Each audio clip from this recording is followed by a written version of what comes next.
Good morning, everyone. Here we are in Tulum. It was about an hour and a half from Cancun. We didn't hit any traffic, which is great. It was raining. It rained all night last night, but right now it's a little cloudy. Hopefully no more rain, or hopefully the rain will hold up at least while we're here. Here in Tulum, we are going to see the ruins, and we're going to take a boat tour. So yeah, I've never been here before. We've been doing a lot of things we've never done before. It's been pretty cool. We've been having a really good time so far. It is day 3 of our trip here. All right, so we are walking to the ruins now. It is about half a mile from the entrance. So actually, the entrance and boat tour did cost us about 62 American dollars, almost 1,200 Mexican pesos. Yeah, we actually exchanged dollars for pesos on this trip so that we wouldn't have to worry about the exchange rate this time. Last time we were here in Mexico in Cozumel, we forgot to exchange pesos, and yeah, we weren't getting good rates for sure. So much better to exchange your dollars for pesos beforehand.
They are talking about the year 25,000.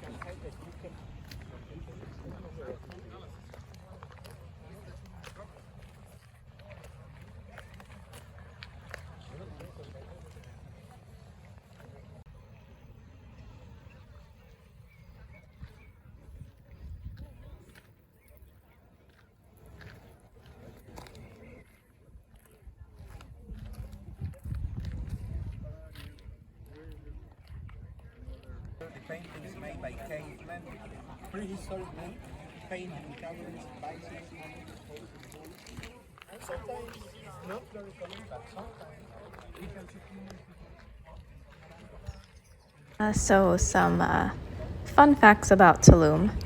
Tulum was one of the last cities built and inhabited by the Maya during the 13th and 15th centuries. And actually, the Maya continued to occupy Tulum for around 70 years, even after the Spanish began occupying the country of Mexico.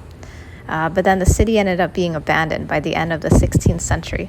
And also something really cool about Tulum is the ruins sit on top of seaside cliffs, so it's like really high up. You can see like the Caribbean, you can see the Mexico Gulf from these ruins, so it's really pretty.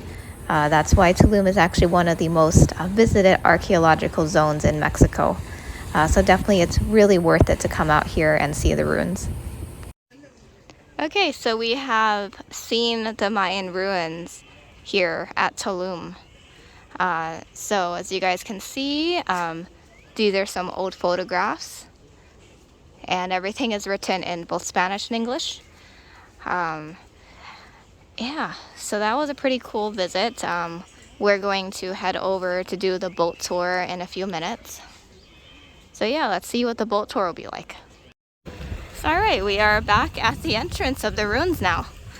Yeah, it was about an hour that we spent here. Yeah, the boat tour was kind of expensive. We found out the entrance does only cost 180 pesos for 2 people. So that's like maybe $4, I think, in US dollars. And we paid 1,200 pesos for our entrance and boat tour. So the boat tour was really expensive. But we did see that we should be able to take some really amazing photos from the boat tour. So definitely excited for that. Here we have transportation you can take from the entrance over to the ruins if you don't want to walk. But it's not really a far walk, honestly. This does cost about 80 something pesos. It's a very quick ride. Yeah, because it's not far at all. But yeah, there's a lot of people on there. So it's definitely an option if you have some mobility issues, or if you, are in a wheelchair for sure, or ECV. All right, so we were actually told to go to the beach area in the Tulum Mayan ruins to go to our boat tour. Yeah, so it's actually quite away from where the actual ruins are. So we came to this beach area, kind of away from the entrance. So yeah, we're going to see what this boat tour will be like. The beach here is really pretty, by the way. It's the sand is so clear. It's a lot like a Clearwater Beach in Florida.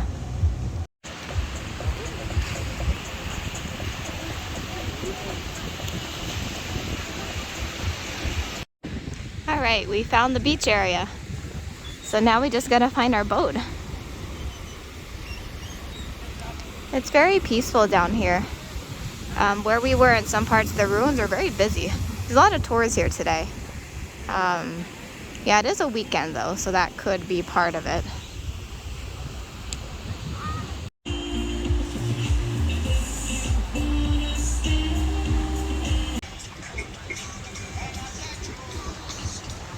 Right, so we are on the boat now, and we are heading to the scuba diving spot over in the boat tour area.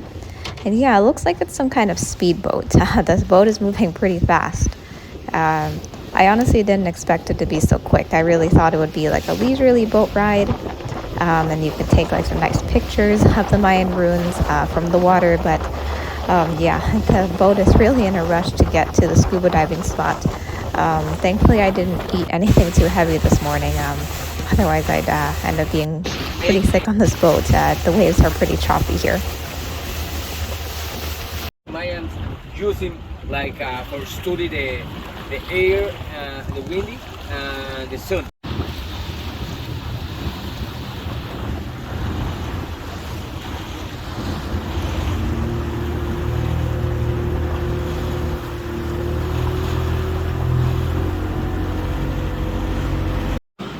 So for lunch, we are eating at Pollo Bronco in Tulum, downtown. We got a whole chicken with some tortillas and rice. They gave us some kind of salsa thing, and got some lemon tea. All right, so I'm just going to talk a little bit about about the ruins. So there are a few tips that we learned today that we kind of wish we knew before. I think maybe we'd seen them before, but didn't remember them today when we got to the archaeological area of Tulum, to the ruins. First thing, when you're buying the tickets for the ruins, you should go all the way to the entrance of the ruins. There's going to be a lot of people trying to stop you for you to purchase tickets and tours and other stuff, and they're all scams. They end up being very expensive and not worth it. Yeah, the boat tour was kind of nice, but it ended up costing us a lot. Like I said, our ticket cost us almost 1,200 pesos. That included the boat tour and entrance, and normal entrance was only 180 pesos for 2 of us. So yeah, the boat tour is pretty much just for snorkeling. Like, we really didn't get much time to like film or take some pictures because the guy actually went through the water really fast and it was super bumpy. So it's good if you like to snorkel, but we don't snorkel, or well, I don't snorkel because I don't know how to swim. So it kind of wasn't worth it, I think, in my opinion. Yeah, and a little review of the restaurant we just ate at, Pollo Bronco. It was really good. It was surprisingly very good. Freshly made. You can see the guy grilling chicken. Yeah, so a lot of scams going on here. in this part of Mexico, unfortunately. So it is true what people say about scams. They really do try to scam you out of your money here in the tourist areas. So it was a good lunch, and now we are actually arriving at Playa del Carmen's beach. Yeah, so I wonder how it will compare to the beaches of Cancun. I know that a lot of people usually talk about Cancun, but I didn't hear much about Playa del Carmen, honestly, before coming here to Mexico. So Playa del Carmen is actually between Tulum and Cancun. So it took us about 45 minutes, about 45 minutes to an hour from downtown Tulum. Yeah, it's a very, very crowded beach. It's definitely not anything like the Isla Mujeres beach from yesterday. That was really pretty and nice to see. It's just full of people. It is a Saturday, so that could be part of it, but it's very, very busy. But yeah, before coming to the beach area, there is a beautiful downtown area as well as a beautiful mall. So there are definitely things to see at Playa del Carmen. There are a lot of tourists here. We saw a lot of American fast food chains like Subway. So yeah, it's a good place for tourists. But definitely Isla Mujeres was a much better beach environment than Playa del Carmen. Alright, so this is actually pretty cool. I've never seen this before. So you see those guys up there on top of the pole, and they're all kind of just sitting there in one spot. So actually they're getting ready to perform a ritualistic dance. This dance in the heart of Playa del Carmen is actually called the Danza de los Voladores, or Dance of the Flyers. So basically these guys are going to be performing their ritualistic dance on top of the pole, and after a while, after a lot of preparation, they're actually going to be jumping off the pole. They are attached by a ribbon of some sort, so don't worry, they're not going to fall. They're definitely professionals at doing this. So this ritualistic dance was performed by the ancient Mayans in both Mexico and Guatemala. So you can actually see this dance here at the center of Playa del Carmen, and also at the entrance to the Tulum ruins.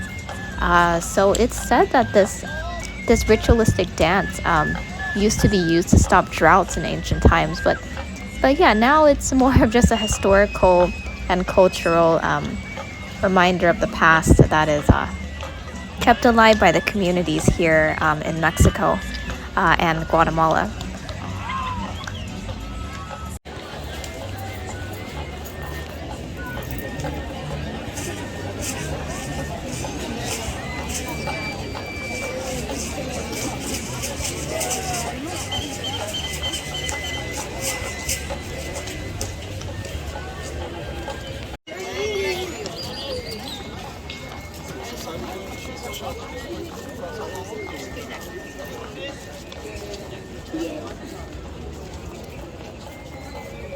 Well, that was pretty cool. So now we're gonna head over to that mall area that I told you guys about earlier.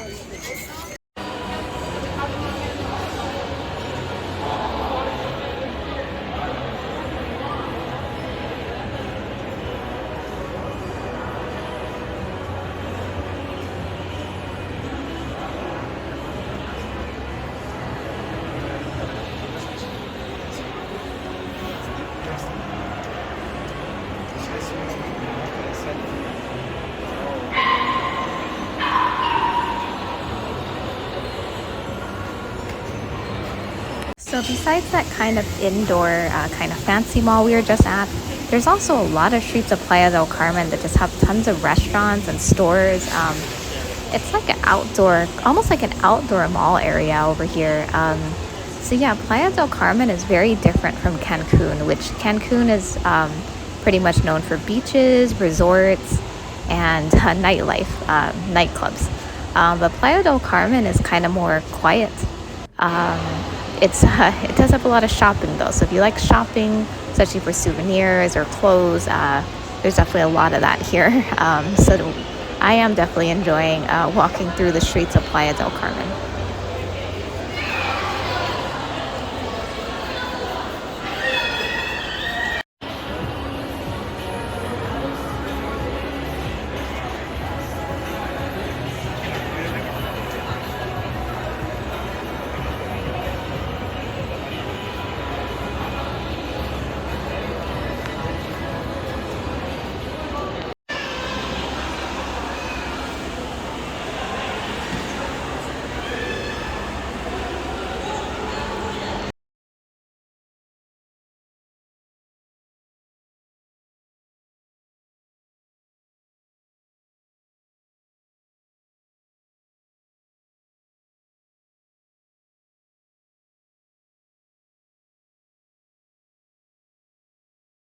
Wow, something I definitely didn't expect to find here in Mexico is Amarino.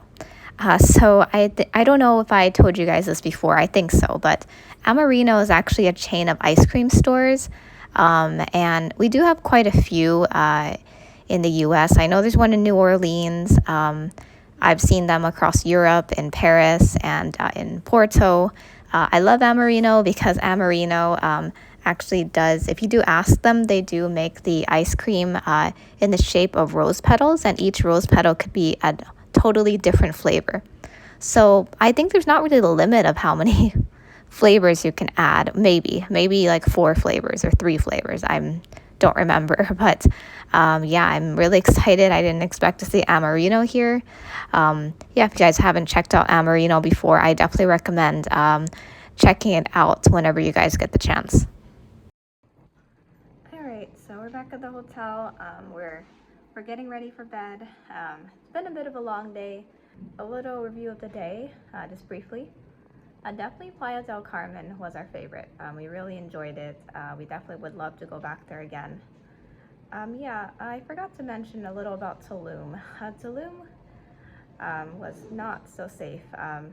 I mean, like, anywhere you go, of course, anywhere you travel could be unsafe, and anywhere you go, you should watch for people stealing your stuff. You should keep your valuables close to you and whatnot. But yeah, actually, while we are in downtown Tulum, which is a very touristy area, and really that shouldn't be happening, we did actually witness someone getting their wallet or bag stolen while we were eating at Pollo Bronco. So yeah, so maybe downtown Tulum is not the safest place to be. There are a lot of nice restaurants, so definitely if you want to go there, you should go and get some food. Maybe look at a few shops, but just kind of keep your valuables in your pocket. Just be careful with that money and wallet and phone so that that doesn't happen to you. So anyways, we're gonna head to bed. So see you guys in the morning. Bye.